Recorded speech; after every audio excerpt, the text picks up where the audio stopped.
This is Earl Nightingale. The purpose of this recording is to tell you about and try to condense one of the most amazing books ever written, Think and Grow Rich by Napoleon Hill. Without question, this single book has had a greater influence on the lives, accomplishments, and fortunes of more individuals than any other work of its kind. All over the free world, there are literally thousands of successful men in all lines of work who are where they are today because they once picked up and bought a copy of Think and Grow Rich, and they'll be quick to tell you so. I first discovered this remarkable book in the fall of 1949. It was of enormous help to me. It helped me decide once and for all how I was to accomplish my goal. It unified my thinking and gave me a straight, clear road to the point I had decided to reach. One of my closest friends found the book several years ago and stayed home for 3 days reading and digesting its material, and he then went on to reach the top in his industry.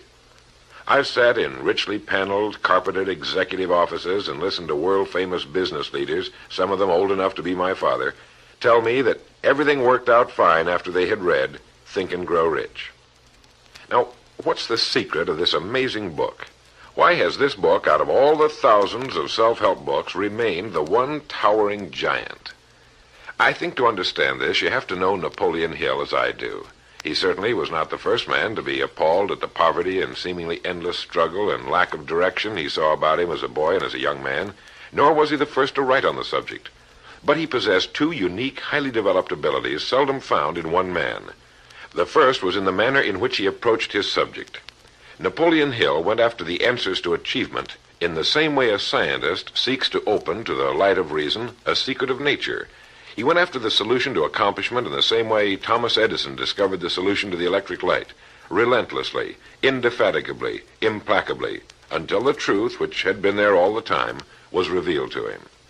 His second important ability was the knack or skill of writing about his findings in such a way that it was instantly understood intellectually, but what is perhaps even more important for this particular subject, understood emotionally as well. When the last page of Think and Grow Rich was read, the hand which put the book down on the table was a different hand. The man who then stood and walked out into the world was a different, a changed man. The suffocating, entangling webs of self-imposed frustration and indirection had fallen away, and now the way was clear. The man was now the possessor of the unique, unseen talent for turning dreams into reality, thoughts into things. So-called fate or the idle effects of exterior circumstances were no longer in command. He who had been a passenger was now, suddenly, the captain. To begin, we have to understand the simple truth, the principle or philosophy which lies as the supporting structure of this work. Unless whatever it is you build is based on truth, you will end with the entire structure fallen and scattered about you like the armor of Homer's ancient warriors. It simply cannot stand. It cannot withstand the test of time. The reason Think and Grow Rich has withstood the test of time is because it rests on the broad, clean foundation upon which may also be found every accomplishment of man, the clear, unchallengeable fact that everything begins with an idea. A philosophy based on the fact that riches of every kind begin with the state of mind, that one may start with nothing but thoughts, ideas, and organized plans. Thoughts are things, incredibly powerful things, when mixed with definiteness of purpose, persistence, and a burning desire for their translation into material objects or riches, riches being whatever it is you happen to want. Wise men have been saying this for centuries, and just recently Charles A. Cerami wrote, "The truth is that the human mind is as real an organism as any muscle in the body, but far greater in potential power, and, like muscle fiber, it can be strengthened to lead on to unimagined conquests." So this, then, is the truth on which Think and Grow Rich is based. If you know what you want, and if you want it strongly enough to muster the kind of persistence that simply cannot be stopped, you will most certainly achieve it. By controlling your mind, you can control your destiny here on Earth. With this as our foundation, let's talk about Napoleon Hill's famous 13 proven steps to riches as found in his book, Think and Grow Rich, remembering, of course, that riches are whatever it is you happen to want. And right here, let me make two important points. The first is that whenever you listen to this record, have a notebook handy and make notes as we go along. The second is that This record was produced for your own personal use, to go with you on your own exciting journey. To play this record for a group will prove to be of only temporary help. Make sure you have your own personal copy to play again and again, particularly at those times when you may feel yourself getting off the track. And now, Napoleon Hill's famous 13 principles. You will notice that we have separated each principle by banding them on the record.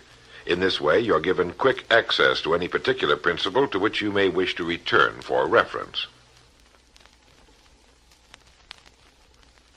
The first principle, desire. Here is the starting point for all achievement, the first step toward riches. But it's right here that we so often run into a stumbling block. A person will say, I know what I desire, but can I get it? We'll get into this business of doubt later, but once and for all, let's clear up this point. This point of whether or not you can accomplish that which you desire with all your heart. I think it was best expressed by Emerson, who wrote, there is nothing capricious in nature, and the implanting of a desire indicates that its gratification is in the constitution of the creature that feels it. In other words, you would not have the desire unless you were capable of its achievement. Each of us has a built-in governor, and our desires are modified by our abilities and leanings. Whatever it is that you desire with all your heart, understand once and for all that it can and should be yours. In Think and Grow Rich, Napoleon Hill cites example after example of why your burning desire is nothing more than an accurate picture of what you will one day become. So right here, firmly establish in your mind that which you desire more than anything else. For, as Helvetius put it, by annihilating the desires, you annihilate the mind. Every man without passions has within him no principle of action, nor motive to act. A good way to determine whether or not you really have a burning desire is to examine the way you go after it. If you go after that which you think you desire tentatively, timidly, in an attempt to play it safe, you don't have a burning desire at all. You can't get to second base if you keep one foot on first. But if you're willing to burn your bridges behind you and say once and for all, this is it, this is what I will do, and I will never retreat, I'll never go back, then you have the sort of desire that can only end in success. It takes that kind of resolve to be able to keep picking yourself up after the falls you're bound to take. The only people who don't make mistakes are those who never try anything. The timid feeders in the lagoon who never venture into the broad, deep sea beyond. While these principles will work for anything you may want, a more harmonious home life, a more successful career, for our example, let's say your desire happens to be more money, to better care for your family and provide for your future years, to get your share of the prosperity that lies ahead. Napoleon Hill gives us 6 definite, practical steps to follow. 1. Fix in your mind the exact amount of money you desire. It is not sufficient merely to say, I want plenty of money. Be definite as to the amount. There's a psychological reason for definiteness, which will be described in a subsequent principle. Number 2. Determine exactly what you intend to give in return for the money you desire. There's no such reality as something for nothing. 3. Establish a definite date when you intend to possess the money you desire. And 4. Create a definite plan for carrying out your desire and begin at once, whether you're ready or not, to put this plan into action. 5. Write out a clear, concise statement of the amount of money you intend to acquire, name the time limit for its acquisition, state what you intend to give in return for the money, and describe clearly the plan through which you intend to accumulate it. 6. Read your written statement aloud twice daily, once just before retiring at night, and once after arising in the morning. As you read, see and feel and believe yourself already in possession of the money, or whatever your goal happens to be. It's important that you follow these instructions to the letter. Play this part of the record over until you have it down to your satisfaction, for this is by far the most important of the 13 principles, and this chapter of the book ends with these words. Through some strange and powerful principle of mental chemistry, which she has never divulged, nature wraps up in the impulse of strong desire that something which recognizes no such word as impossible and accepts no such reality as failure. The second principle is faith. You never would have even thought of your main desire unless faith were tugging at your mind. And if you find it difficult at times to have faith in yourself, you can be certain that you can have faith in these principles. Napoleon Hill writes, "Faith is a state of mind which may be induced or created by affirmation or repeated instructions to the subconscious mind through the principle of conscious autosuggestion." Conscious autosuggestion simply means a suggestion by yourself to yourself, just as an autobiography is a biography written by the person it's about. By getting a mental image of yourself already having accomplished your main desire over and over again, you will muster the faith you need. Faith is vital to accomplishment. The Emperor Napoleon once said, "All the scholastic scaffolding falls as a ruined edifice before one single word, faith." Pascal said, "Faith affirms many things respecting which the senses are silent, but nothing which they deny. It is superior to their testimony, but never opposed to it." Goethe said, "Epochs of faith are epochs of fruitfulness, but epochs of unbelief, however glittering, are barren of all permanent good." And as Schlegel put it, "In actual life, every great enterprise begins with and takes its first forward step in faith." Have faith that you can accomplish that which you seek, for you would never have decided upon it unless it was meant for you to accomplish. In his chapter on faith, Napoleon Hill gives us a self-confidence formula. First, I know that I have the ability to achieve the object of my definite purpose in life, therefore I demand of myself persistent, continuous action toward its attainment, and I here and now promise to render such action. Second, I realize the dominant thoughts of my mind will eventually reproduce themselves in outward physical action and gradually transform themselves into physical reality. Therefore, I will concentrate my thoughts for 30 minutes daily upon the task of thinking of the person I intend to become, thereby creating in my mind a clear mental picture of that person. Third, I know through the principle of autosuggestion, any desire that I persistently hold in my mind will eventually seek expression through some practical means of attaining the object back of it. Therefore, I will devote 10 minutes daily to demanding of myself the development of self-confidence. Fourth, I have clearly written down a description of my definite chief aim in life, and I will never stop trying until I have developed sufficient self-confidence for its attainment. Fifth, I fully realize that no wealth or position can long endure unless built upon truth and justice. Therefore, I will engage in no transaction which does not benefit all whom it affects. I will succeed by attracting to myself the forces I wish to use and the cooperation of other people. I will induce others to serve me because of my willingness to serve others. I will eliminate hatred, envy, jealousy, selfishness, and cynicism by developing love for all humanity, because I know that a negative attitude toward others can never bring me success. I will cause others to believe in me because I will believe in them and in myself. In rereading Think and Grow Rich so that I could write this condensation for recording, I was forcibly struck all over again by this great chapter on faith, particularly the examples of how some of the world's greatest men have accomplished what appeared to be impossible through faith. The third principle is autosuggestion. Now, we've already touched on this. This chapter of the book tells us how, through repeated suggestion, the subconscious mind can be put to work for us. It is the faculty of being able to concentrate your mind on your burning desire until your subconscious mind accepts it as fact and begins to devise ways of bringing it about. Here is where hunches come from, sudden flashes of thought or inspiration, guidance. The instructions given in connection with the 6 steps in the second chapter will now be summarized and blended with the principles covered by Napoleon Hill's chapter on autosuggestion. First, go into some quiet spot, perhaps in bed at night, close your eyes and repeat aloud, so you may hear your own words, the written statement of the amount of money you intend to accumulate, or a careful reaffirmation of whatever your goal happens to be, the time limit for its accumulation, and a description of the service or merchandise you intend to give in return for the money. As you carry out these instructions, see yourself already in possession of your goal.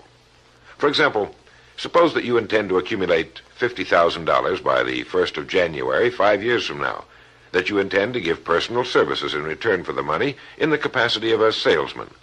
Your written statement of your purpose should be similar to the following.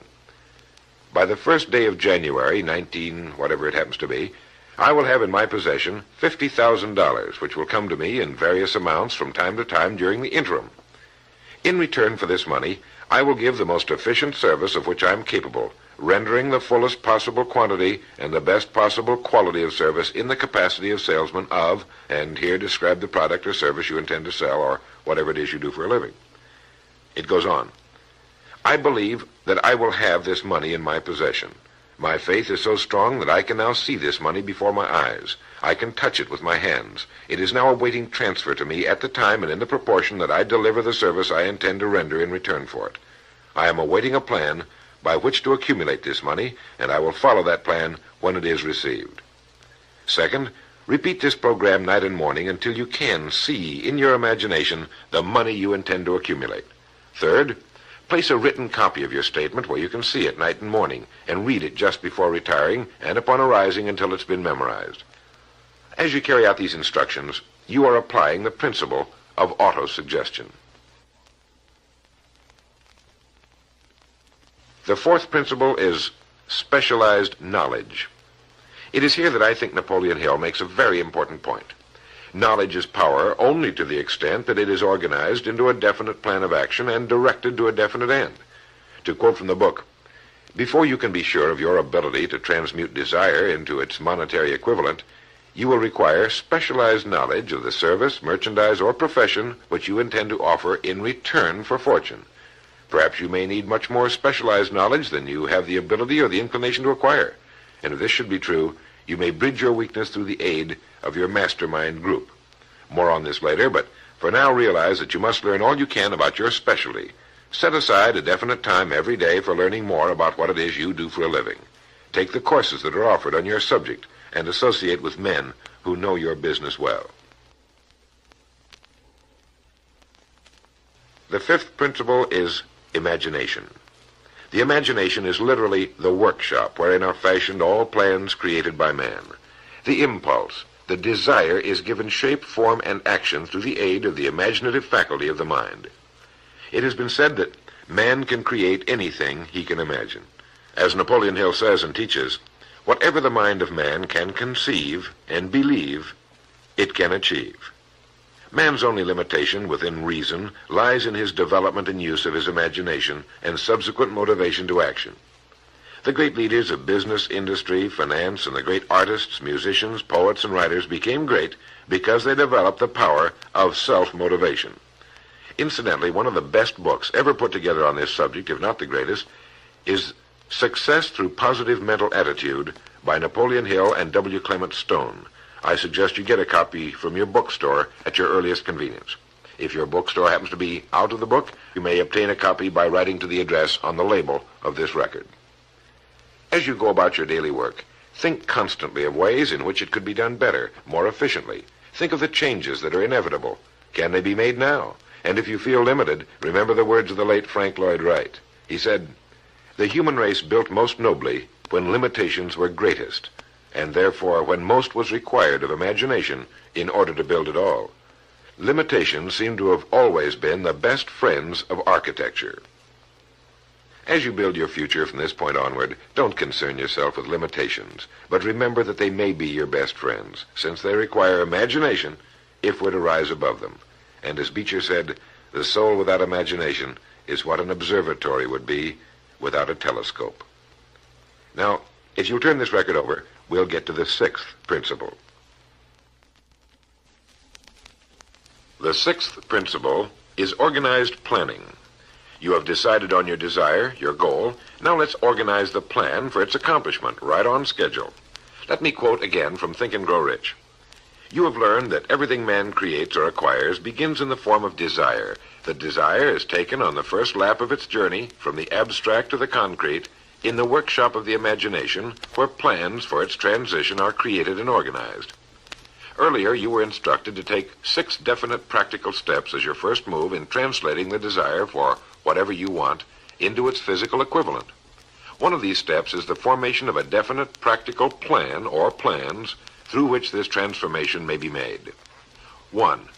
Ally yourself with one or more persons, a group of as many people as you may need for the creation and carrying out of your plan or plans for the accumulation of the money you've established as your goal.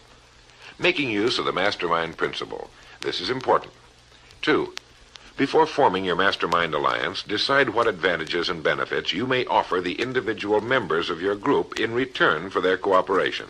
No one will work indefinitely without some form of compensation, although this may not always be in the form of money. 3. Arrange to meet with the members of your Mastermind group at least twice a week, and more often if possible, until you have jointly perfected the necessary plan or plans for the accomplishment of your goal. 4. Maintain perfect harmony between yourself and every member of your Mastermind group. Keep in mind these facts. First, you're engaged in an undertaking of major importance to you. To be sure of success, you must have plans which are faultless. Second, you must have the advantage of the experience, education, native ability, and imagination of other minds. This is in harmony with the methods followed by every person who has risen above the average. Work at this until you have a well-executed, formal plan for reaching your objective. In this way, you're never confused or wondering what you should do next. Every morning you know exactly what you're going to do and why. It is in this chapter of Think and Grow Rich that Napoleon Hill gives us his 11 qualities of leadership. 1. Unwavering courage. 2. Self-control. 3. A keen sense of justice. 4. Definiteness of decision. 5. Definiteness of plans. 6. The habit of doing more than paid for. 7. A pleasing personality. 8. Sympathy and understanding. 9. Mastery of detail. 10. Willingness to assume full responsibility. And 11. Cooperation. The chapter on organized planning is one of the largest and most important in the book. It goes without saying that a man without a plan to follow is like a ship without a course. No place to go, with disaster a probability. The 7th principle, decision. The mastery of procrastination. To quote, accurate analysis of over 25,000 men and women who had experienced failure disclosed the fact that lack of decision was near the head of the list of the 30 major causes of failure. This is no mere statement of a theory, it is a fact. Procrastination, the opposite of decision, is a common enemy which every man must conquer. Analysis of several hundred people who had accumulated fortunes well beyond the $1 million mark disclosed the fact that every one of them had the habit of reaching decisions promptly and of changing these decisions slowly if and when they were changed. People who fail to accumulate money, without exception, have the habit of reaching decisions, if at all, very slowly, and of changing these decisions quickly and often. A definite objective makes reaching prompt decisions that much easier. Napoleon Hill gives many examples, one of which is the case of Henry Ford. One of Henry Ford's most outstanding qualities was his habit of reaching decisions quickly and definitely and changing them slowly. This quality was so pronounced in the late Mr. Ford that it earned for him the reputation of being obstinate. It was this quality which prompted Mr. Ford to continue to manufacture his famous Model T, the world's ugliest but for the time most practical car, when all of his advisors and many of the purchasers of the car were urging him to change it. Perhaps he delayed too long in making the change, but the other side of the story is that his firmness of decision yielded a huge fortune before the change in model became necessary, and the company is certainly none the worse for it today. When you make up your mind, stay with it. The majority of people who fail to make the grade are generally easily influenced by the opinions of others, easily swayed. They permit the newspapers and the gossiping neighbors to do their thinking for them. Opinions are the cheapest commodities on earth. Keep your own counsel when you begin to put into practice the principles we're describing here. By reaching your own decisions and following them, take no one into your confidence except the members of your mastermind group, and be very careful in your selection of this group, that you choose only those who will be in complete sympathy and harmony with your purpose. Close friends and relatives, while not meaning to do so, often handicap one through opinions and sometimes through ridicule. Thousands of men and women carry inferiority complexes with them all through life because some well-meaning but ignorant person destroyed their confidence through opinions or ridicule. If a decision is worth anything at all, it's worth sticking to until it's been completely worked. The 8th principle, persistence. Napoleon Hill defines persistence as the power of will. Willpower and desire, when properly combined, make an irresistible pair. Persistence to an individual is what carbon is to steel. In uncounted thousands of cases, persistence has stood as the difference between success and failure. It is this quality more than any other that keeps the majority from great accomplishment. They'll try a thing, but as soon as the going gets tough, they fold. Experience with thousands of people has proved that lack of persistence is a weakness common to the majority of men. It is a weakness which may be overcome by effort. If you're to accomplish the desire you've set for yourself, you must form the habit of persistence. Things will get dark. It will seem as though there's no longer any reason to continue. Everything in you will tell you to give up, to quit trying. And it's right here that the men are separated from the boys. It's right here that if you'll go that extra mile and keep going, that the skies will clear, and you'll begin to see the first signs of the abundance that is to be yours because you had the courage to persist. With persistence will come success. Persistence is a state of mind. Therefore, it can be cultivated. Like all states of mind, persistence is based upon definite causes, among them these. 1, definiteness of purpose, knowing what you want. 2, desire. 3, self-reliance. 4, definiteness of plans. 5, accurate knowledge, knowing that your plan is sound. 6, cooperation. Sympathy, understanding, and harmonious cooperation with others tend to develop persistence. 7, willpower. 8, habit.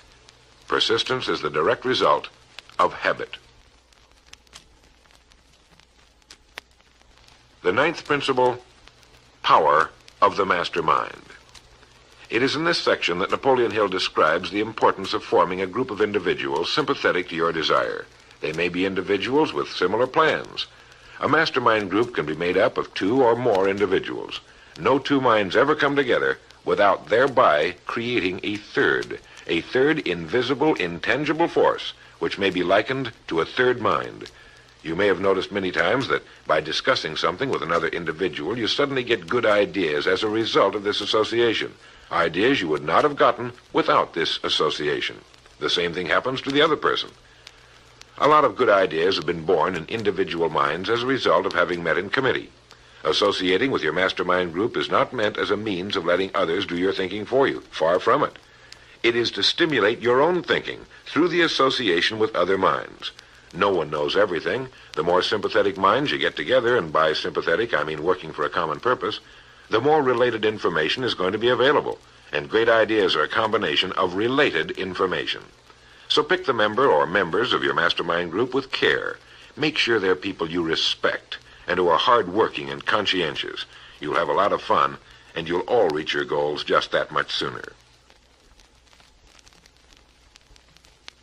The 10th principle could be called enthusiasm. That is, the enthusiasm that comes from the channeling of all bodily drives into positive, worthwhile outlets.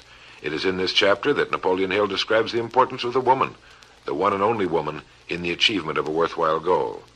It seemed quite significant to Mr. Hill that practically every great leader was a man whose achievements were largely inspired by a woman. When things get tough, and you can count on it, they will, you may be deserted by what you thought were friends. But if you've got a good woman, you'll never be alone.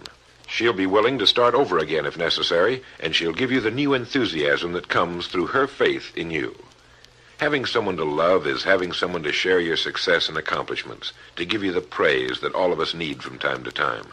A man can become successful without a wife and family, but all the real joy is taken out of it. Take care of your wife and children as your greatest possessions. The 11th principle has to do with the subconscious mind. The subconscious mind consists of a field of consciousness in which every impulse of thought that reaches the objective mind through any of the 5 senses is classified and recorded, and from which thoughts may be recalled or withdrawn as letters may be taken from a filing cabinet. It receives and files sense impressions or thoughts, regardless of their nature. You may voluntarily plant in your subconscious mind any plan, thought, or purpose which you desire to translate into its physical or monetary equivalent. The subconscious acts first on the dominating desires which have been mixed with emotional feeling, such as faith. Your subconscious mind works night and day. Through a method of procedure unknown to man, the subconscious mind draws upon the forces of infinite intelligence for the power with which it voluntarily transmutes one's desires into their physical equivalent, making use always of the most practical media by which this end may be accomplished. You cannot entirely control your subconscious mind, but you can voluntarily hand over to it any plan, desire, or purpose which you wish transformed into concrete form. No one knows very much about what we call the subconscious or unconscious mind. We do know that it is incalculably powerful and can solve our problems if we go about using it the right way. And the best way is to hold in your conscious mind as often as possible a clear picture of yourself already having accomplished your goal. You know what you want, define it clearly, and then project it on the motion picture screen of your mind. Hold it. See yourself doing the things and having the things you'll have when your objective will have been reached. Do this as often as possible as you go about your daily work, and particularly at night, just before you go to sleep, and the first thing upon arising. As you do this, your subconscious will begin to lead you in the most logical ways toward your objective. Don't fight it. Follow your sudden hunches, the ideas that come into your mind, knowing that it's your subconscious trying to get through to your conscious mind. If you'll keep at this, you'll be amazed and delighted by the wonderful ideas that just seem to come from nowhere. In the next principle, we'll talk some more about this sixth sense that seems to control the lives of the great men and women, but it comes from a systematic triggering of the subconscious mind. The lives of the great men and women, which seem miraculous to the average person, are nothing more than the fulfillment of their burning desires through the power of their subconscious minds. Time means nothing to your subconscious. A man could work steadily at his job for 40 years and not accomplish as much as is possible in 3 or 4 years through the proper working of this principle. Your subconscious mind cannot remain idle. If you fail to plant desires in your subconscious mind, it will feed upon the thoughts which reach it as a result of your neglect. Remember that you're living daily in the midst of all manner of thought impulses which are reaching your subconscious mind without your knowledge. Some of these impulses are negative, some are positive. You are now engaged in trying to help shut off the flow of negative impulses and to aid in voluntarily influencing your subconscious mind through positive impulses of desire. When you achieve this, you will possess the key which unlocks the door to your subconscious mind. Bulwer wrote, "The man who succeeds above his fellows is the one who, early in life, clearly discerns his object, and toward that object habitually directs his powers. Even genius itself is but fine observation strengthened by fixity of purpose. Every man who observes vigilantly and resolves steadfastly grows unconsciously into genius." The key word there is unconsciously. Know what you want. Decide once and for all that it will be yours. Remain steadfast on course, propelled by faith, and your subconscious or unconscious mind will do the rest. The 12th principle, as outlined in Think and Grow Rich by Napoleon Hill, has to do with the brain. If you had access to all the wealth in the world and took a penny, you would be doing exactly what you very probably have been doing in the use of your brain.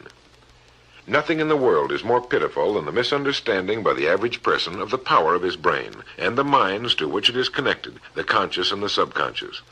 You own in your brain the most marvelous, miraculous, inconceivably powerful force the world has ever known. Take, for example, the fact that the number of lines which connect the brain cells with one another equal the figure 1 followed by 15 million ciphers. It has been determined that there are from 10 to 14 billion cells in the average human cerebral cortex. It is inconceivable that such a network of intricate machinery should be in existence for the sole purpose of carrying on the physical functions incidental to growth and maintenance of the physical body. This is the mechanism that has given us the supersonic airplane, our deep rocket probes into outer space, the sciences, the arts, all that we know and use today and will use tomorrow, have hatched from this small gray mass each of us carries around. Can you doubt, even for a moment, that it can bring you and yours everything you want here on Earth? Of course it can. If you will recognize your power as an individual and stop acting like those who have never even thought about it. Give it the job you've decided to accomplish and watch it handle it.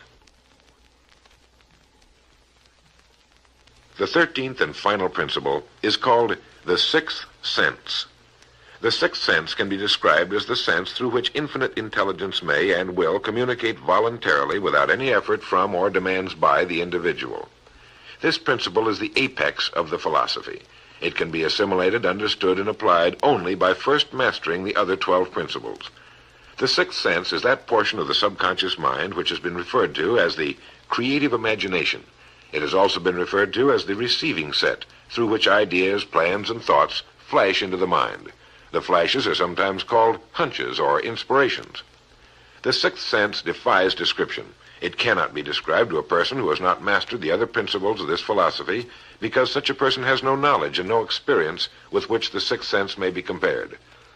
The sixth sense is not something that one can take off and put on at will. Ability to use this great power comes slowly through application of the other principles we've outlined.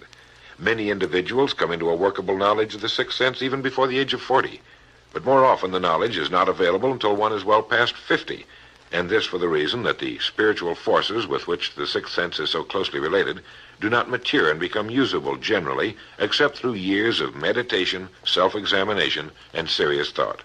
But begin to develop it now by applying the principles we've talked about here. Remember this: man can create nothing which he does not first conceive in the form of an impulse of thought. Man's thought impulses begin immediately to translate themselves into their physical equivalent, whether those thoughts are voluntary or involuntary. Keep fear out of your mind by concentrating on the mental picture of your goal, your greatest desire. Now, I want to mention that Think and Grow Rich as a book carries more endorsements by great men who knew of its truth than any other book of its kind ever written. I'll touch on only a few. All of these great men actually endorsed Napoleon Hill's principles. Former President of the United States William Howard Taft. F.W. Woolworth wrote that he had built his great chain of stores by applying many of these principles.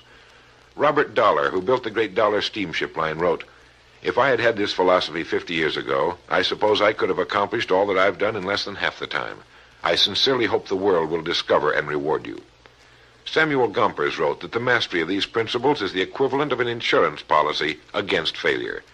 President Woodrow Wilson, John Wanamaker, the merchant prince, wrote, "I know that your fundamentals are sound because I've been applying them in my business for more than 30 years.